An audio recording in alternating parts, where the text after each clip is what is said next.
So at the end of last class, we kind of talked about two different things. One was an important equation that will be with us really the rest of the year, which is Newton's law of viscosity. And the second one being like, what is viscosity and what are the units of it and how do we handle this? So we're going to kind of brush back up on viscosity first, and then we'll see for Newton's law of viscosity how we can actually use that to do problem solving. So we're going to start with the fun stuff, which is units and all of their joy, especially with viscosity. So the viscosity, some of this is going to be hopefully kind of a follow-on to what you have written from last time. The variable that we're going to use for that is mu.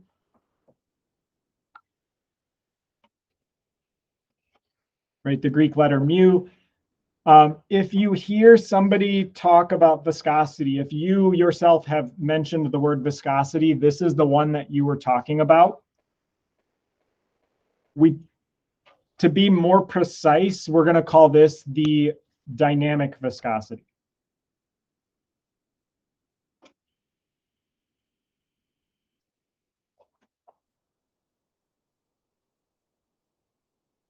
Okay. Why do we have to be more precise? Well, because we're going to have another one that's not the dynamic viscosity. So dynamic viscosity, that's it. I'll probably use just viscosity as well and use those two kind of interchangeably. You will hear those if you do anything with viscosity ever again. You'll hear viscosity, dynamic viscosity, maybe interchangeably. Maybe you'll only ever hear people say the viscosity.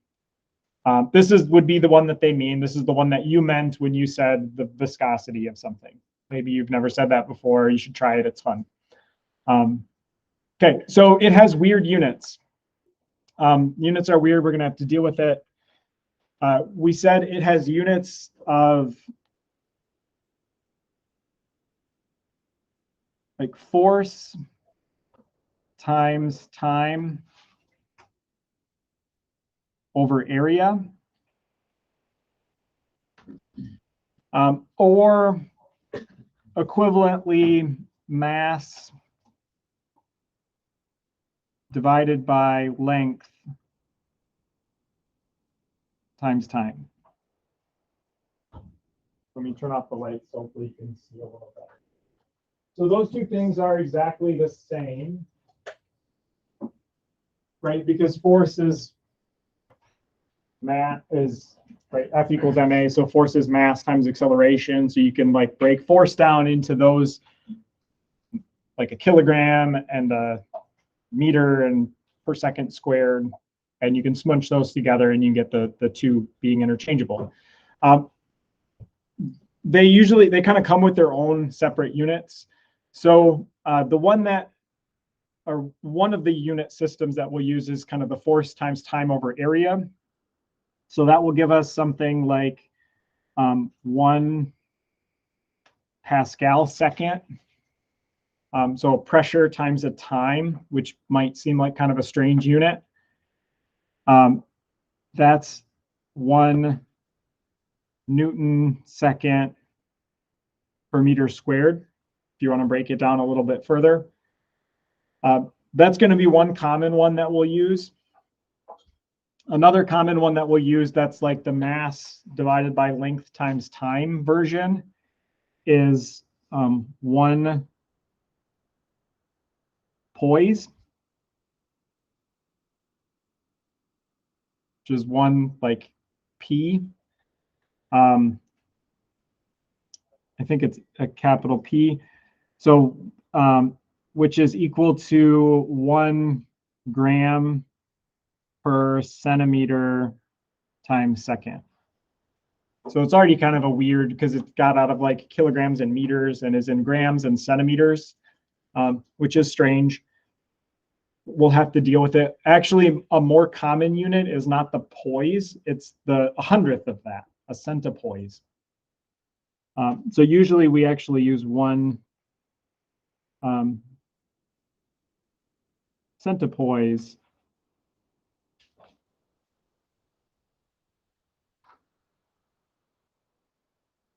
This is more common. I don't know. Welcome to the world of viscosity units. This is, right, you can see even in the metric system, viscosity has a range of units. It's going to also have a range of units outside of the metric system, although this is one where it's more common in engineering practice to hear something like centipoise talked about, where, you know, in a lot of other fields, it's kind of field dependent, but a lot of fields will kind of use exclusively American units. Like viscosity is one that even if they're using like feet and inches and PSI, a lot of times they will still use centipoise. I don't know, such is life. This is the, again, kind of normal viscosity. It turns out that there's a specific ratio that we use quite a bit that comes up a lot, which we will also give the creative name of viscosity, but we'll call it the kinematic viscosity.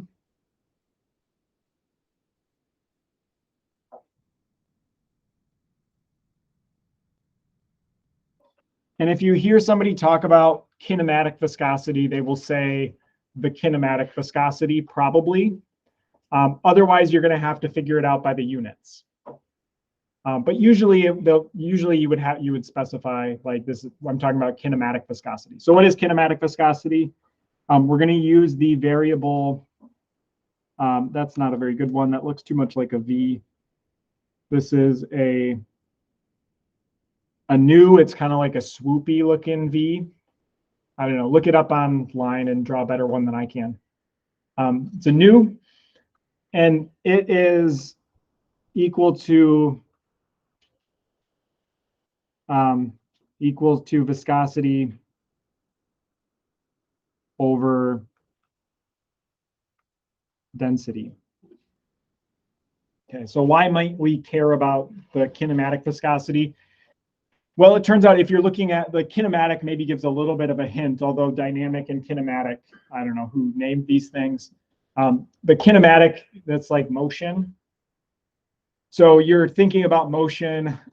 Viscosity is how thick the fluid is. Density, you're thinking about like inertial forces. So turns out this is going to be kind of a like, how do fluids move? Both how thick are they, but also how much inertia do they carry? And if two fluids are the same thickness, but one is mercury and one is, say, water, the mercury is a lot more dense. It's going to carry more inertia, so it's going to move different. But if two things have the same ratio of viscosity and density, they're going to then move similarly. So that's why it becomes useful. It becomes useful when comparing fluids' kind of relative motions, because you have both an inertial effect and a thickness viscosity effect. So this will be a ratio that comes up quite a bit, a ratio that's going to be useful to compare across different fluids. We'll kind of continue to dive into that, but just while we're introducing the joys of units, we can introduce this one too. So this has different units. So viscosity over density, what are the units of that? This has units of area per time. So often something like right, we're going to give it even a more fun name. We're going to give it like a stoke or a centistoke.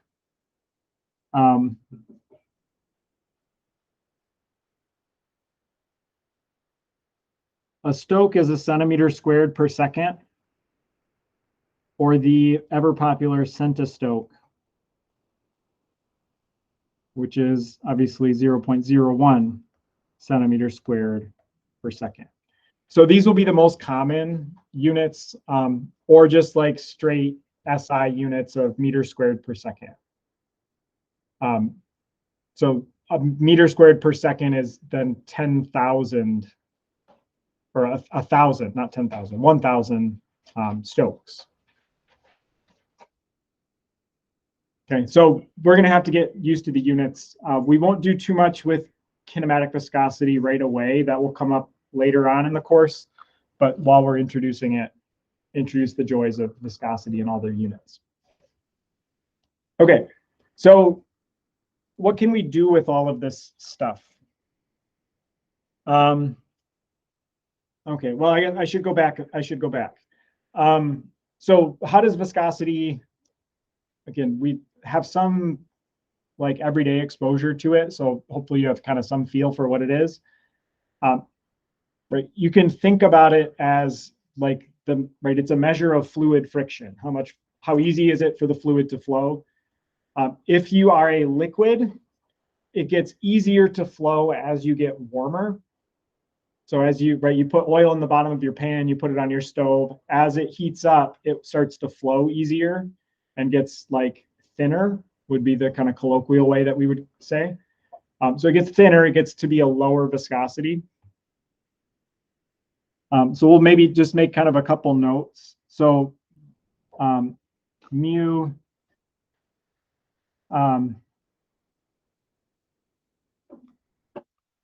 decreases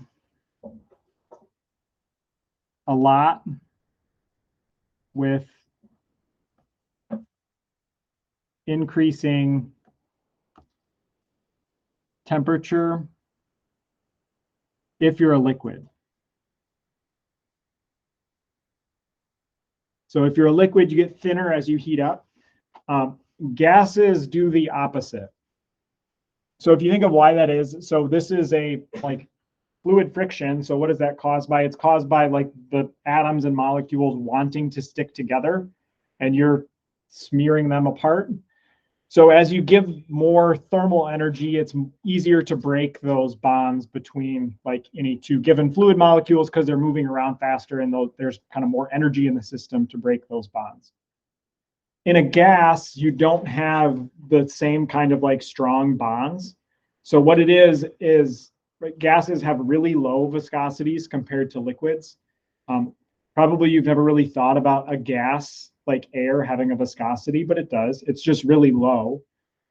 But as you heat it up, right, there are kind of more collisions happening because the atoms are moving faster. So there's more collisions. So there's more interaction now between molecules, which means there's going to be more friction as you like smear them apart.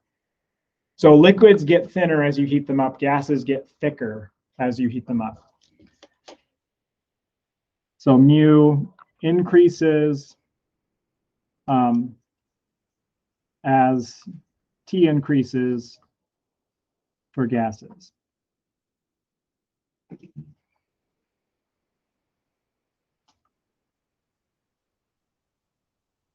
I'll write the note just a bit. It's not nearly as dramatic of an effect as what you see in liquids. Gases are much less dependent on temperature, but it does do the reverse. Mostly temperature is the only thing that matters. Pressure does change things a little bit. Right, again, if you imagine your liquid, you're talking about like atoms kind of slipping and sliding past each other. As you cram those closer and closer together, they're going to be stickier. So if you cram things really close together, you have a lot of pressure. Liquids will get more viscous, but you really have to work to actually make anything like a significant change. So there's a very weak dependence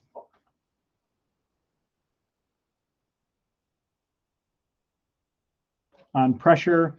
And just to give kind of a sense for what that might look like for water.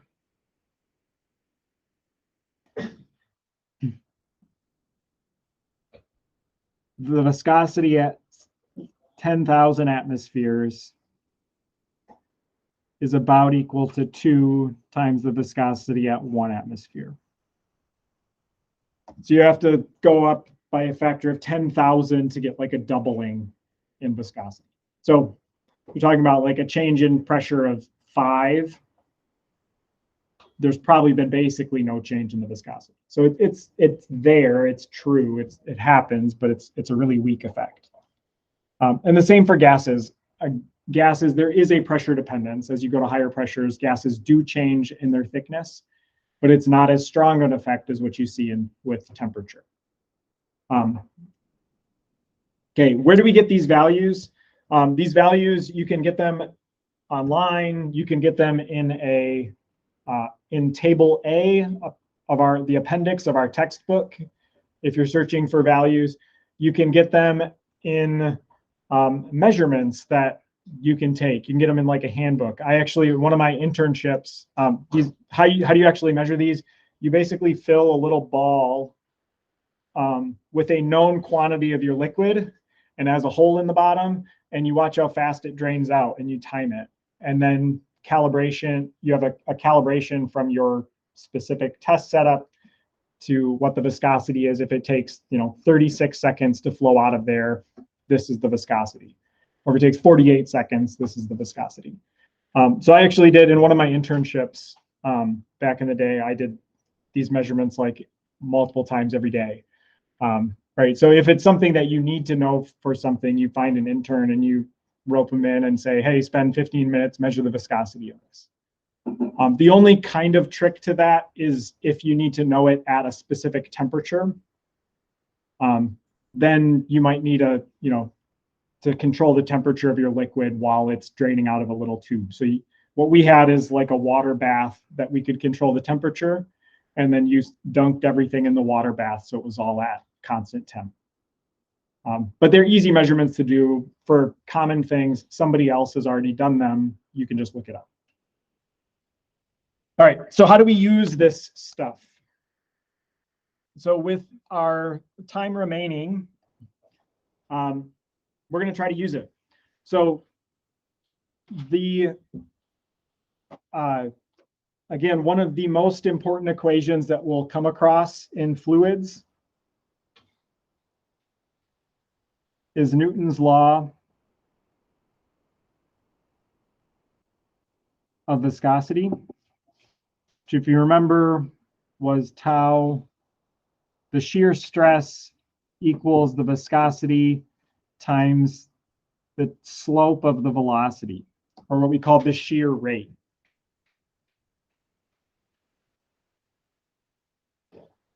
So this is going to be, things are going to get more complicated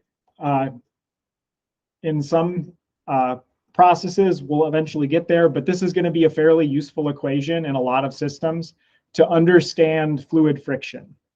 So when you think of like this equation, think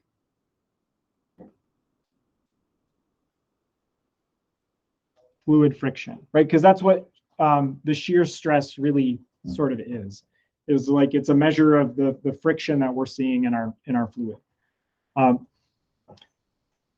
Often we can use this to solve like flow in a one-dimensional system, but there are actually kind of corollaries where we can look at more complicated things. We'll eventually do that. You can look at like flow in the gap if you're looking at a liquid lubrication scheme of like something spinning inside of another thing. If there's a thin gap there, this is actually a pretty good tool to be able to look at like how much friction am I getting at this bearing or at this joint. We can use Newton's law of viscosity to calculate it. We'll do some other calculations as homework on our next homework set. But what we're going to do today is figure out how fast Splash Mountain is. Has anybody been to Splash Mountain? Raise your hand if you have been to Splash Mountain, ridden on it. About half the class. For those of you that have not been to Splash Mountain, somebody that has been there, explain what Splash Mountain is. Yes. Who's been to it? Austin? It's like, explain to the class, what is Splash Mountain? I feel like a picture would do more good, but it's like a log ride. So you're on this log, you're on the water, and you go up a big hill and you go down. Yeah, you could splash. So it's like a mountain where there's a splash? Yeah.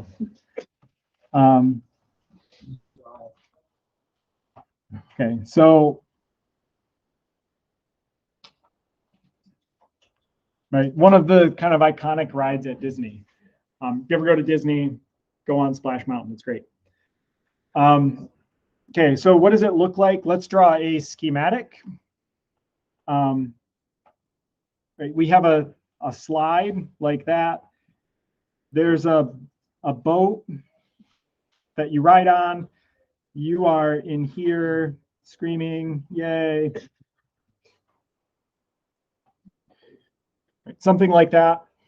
And how Splash Mountain works, how log rides like this work, is your boat rides on a very thin cushion of water as it's sliding down the water slide, right? So it's a big water slide, and you're between the bottom surface of your boat and the surface of the slide, there's a really thin water layer packed, kind of crunched in between those two surfaces, and that's why it's fast.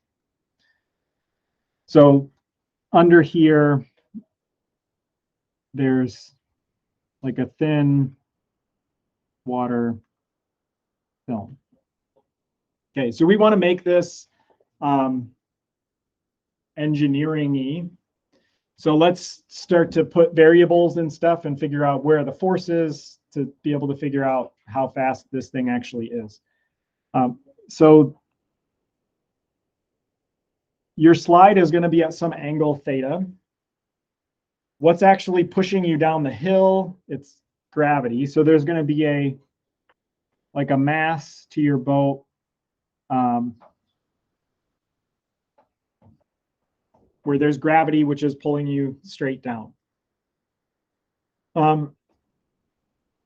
Okay, how are we going to do this analysis? So we're going to have two basic equations.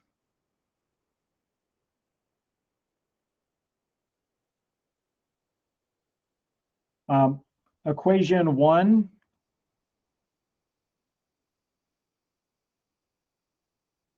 is F equals ma. We're trying to understand how these forces are working together. Equation number 2 is going to be the shear stress equation, or Newton's law of viscosity.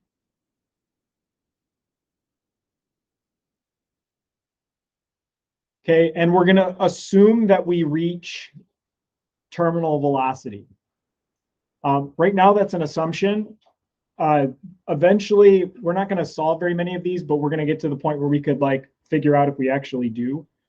We're not going to get there yet, because then we would have to actually deal with accelerating things, which gets more exciting.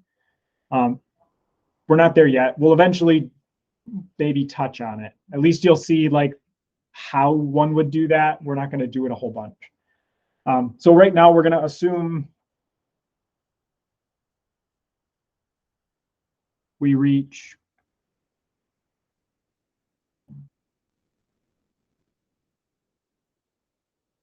terminal velocity, that the slide is long enough that we end up getting to our top speed. We're not still accelerating when we hit the bottom. Okay, so how do we do this? Well, we have to start with a diagram of all of the forces in our system. So let's start here at Splash Mountain. Let's draw a free body diagram.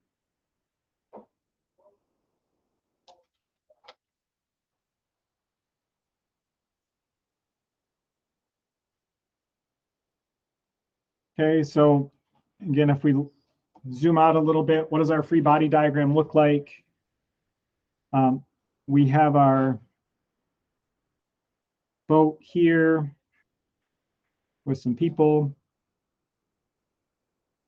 The first thing we have to do making a free body diagram is put axes on it. Where do you want your axes?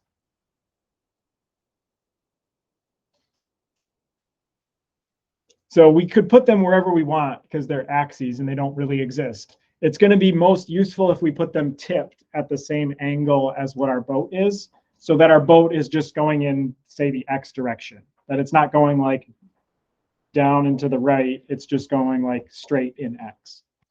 So we'll put over here some axes. We'll call that way X, this way Y.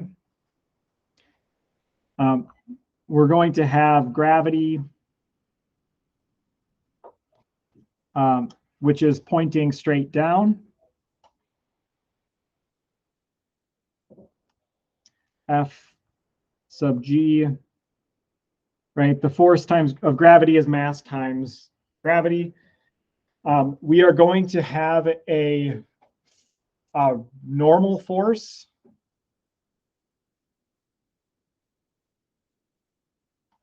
Basically, the slide pushing against the boat, we have to have that, otherwise the slide falls down. So the slide has to be able to support the boat.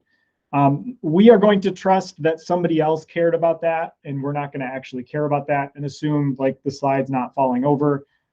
So we don't have to care what the magnitude of that is. We can calculate it if we wanted to. We're not going to.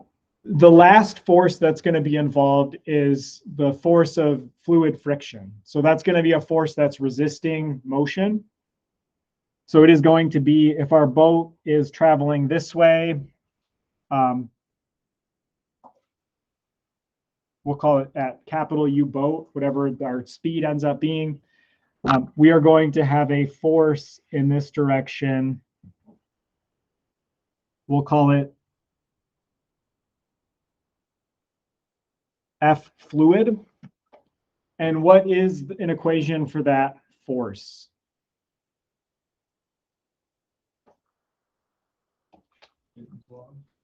So go back to this guy. How do we use that guy to get to a force? Look back at the units at like the end of last class if you need help. What are the units on shear stress? They're, I think I heard it. Newtons per square meter, force over area. So we get from shear stress to force by multiplying by area.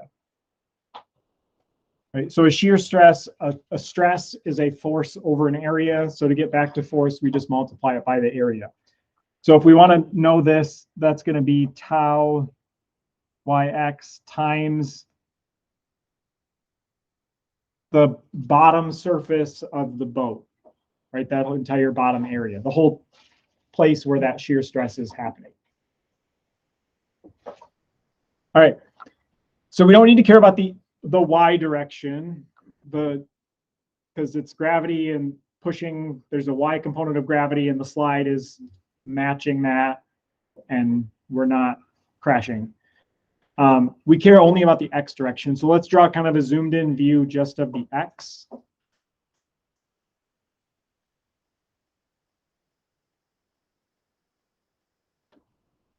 So in the x direction here, we have this. We have our slide down at the bottom, which is stationary. And then we have a boat up here.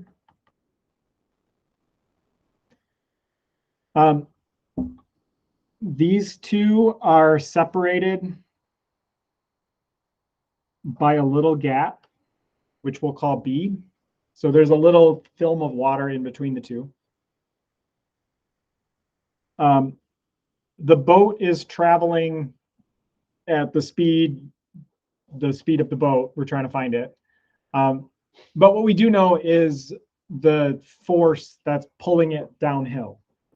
So this, right, F, G in the X direction. Does anybody want to?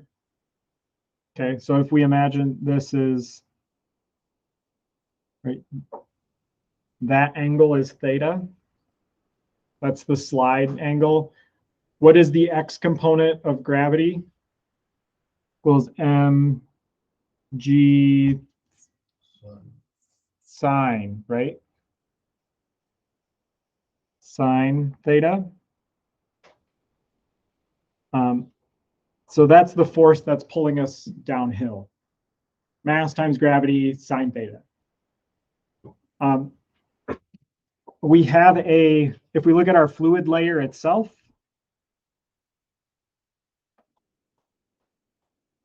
in flow between two parallel plates, we have a linear slope in the fluid. I've told you that. We haven't proven that yet, but we will shortly. Okay, so that's what our fluid looks like.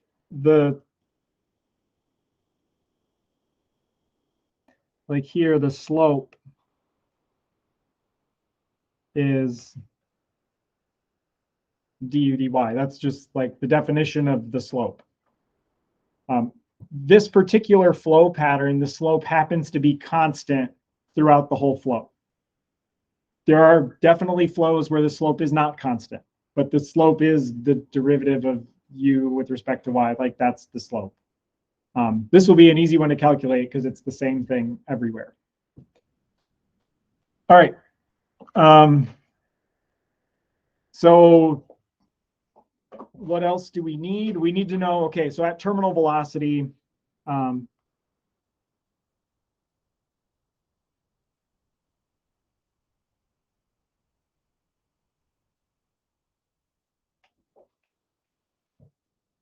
the acceleration is equal to 0. So that's, we're assuming that. Okay, so what we're going to need to do is compare and say at terminal velocity, the force pushing us downhill is exactly matched by the force pushing uphill. Those two forces are matched. One is a gravity force pulling us downhill. One is friction pushing us uphill. Those things are matched. That's why we're not accelerating. So our force balance, right? The sum of the forces is mass times acceleration.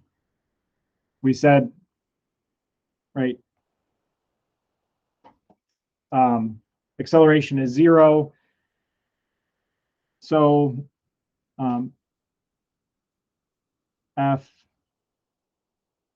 fluid plus F G X has to equal 0. Those two things are equal in opposite direction.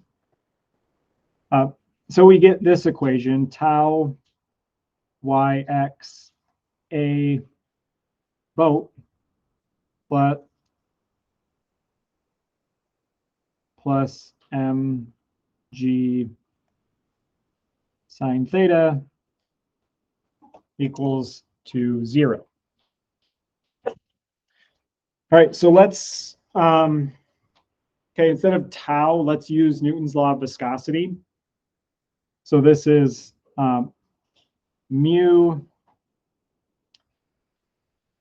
times du dy, a boat plus mg sine theta equals 0. So what is the slope of our velocity? Luckily, it's just a linear slope in this particular fluid flow. So we can do, right, slope of a line is rise over run. So the rise is from 0 up to capital U, boat, and the run is our distance b. Right. So this is going to be capital U boat minus 0 divided by 0 minus b.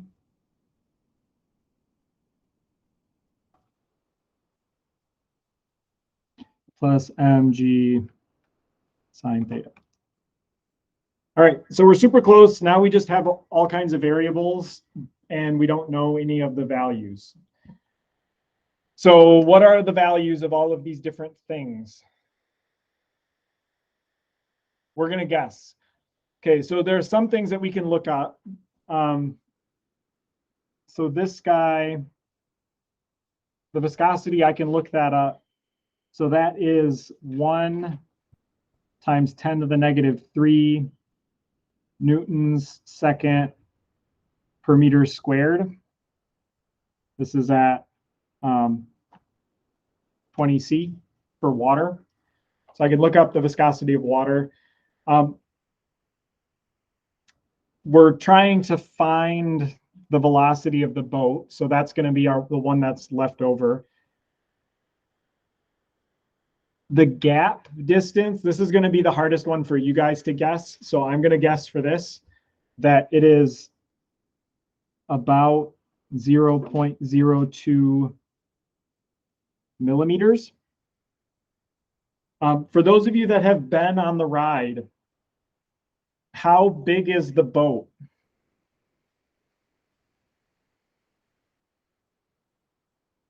We need guesses. How big? How many people does it fit? Okay, how big is it? In meters squared. Your goal is to get a closer final answer to the real answer than what the other group did. They were pretty close. What is it? So, right, if will it help if I paste it off? So from the computer, this is 1, 2, 3, 4, like 5 meters from here. Is it that big? Is it smaller? Like this big? This big? How wide is it? How many people across? Okay, so it's 1 meter wide is pretty skinny. So you'd be like very close friends with your neighbor.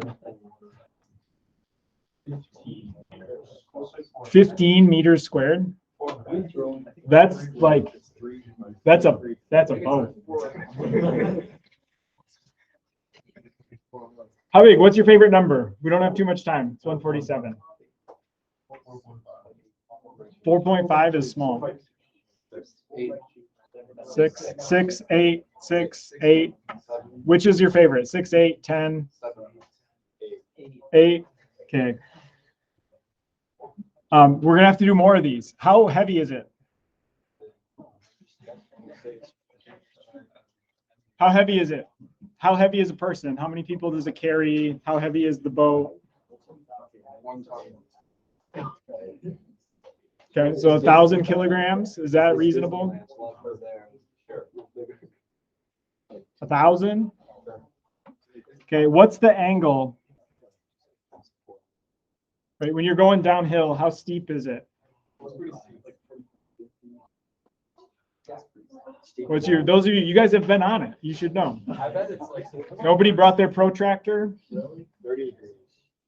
No, it's gotta be 35. Stop looking up answers. I don't want to see it. What's the angle? I bet it's probably like 45. 60. Did you just look it up? No, we looked it up earlier. Okay, so we'll cheat and call it. The other class doesn't need to know. We'll cheat. 45 degrees. We're in a debate before we start. Very good. All right. So now we have to do some algebra and get the units right. Somebody get their calculator out because we don't have too much time. So we're going to do U-boat. I'll solve it for you. So this is 1,000 kilograms times 9.81 meters per second squared times times sine 45 degrees times 0.02 times 10 to the minus 3 meters, all divided by viscosity 1 times 10 to the minus 3 Newton second per meter squared times the area of our boat, which we said was 8 meters squared. Okay, so somebody plug that in. 20.86. Okay, then multiply it by 2.2. 45.9. 20, we'll call the first one 21 because we did a lot of guessing. That's going to be in meters per second. And what was the second one? 45.9. 45, that's in miles per hour. It turns out our units are actually meters per second. So this guy at the bottom is newtons times seconds. This part is newtons, and that part's meters. So you have Newton meters over Newton seconds, so you get meters over seconds. What's the actual speed? I think we guessed like 29 last class, so I think you guys win. What's the actual speed? Google? I think it's like 39. So you got a boat of heavy people, maybe you go a little bit faster. But Google said 45 exactly. I've got one on strategy. I'm Google. Okay, depends on the people in your boat. But you can see hopefully kind of how we can use some of these things along with the force balances and stuff that you've seen elsewhere in your engineering to be able to do calculations. So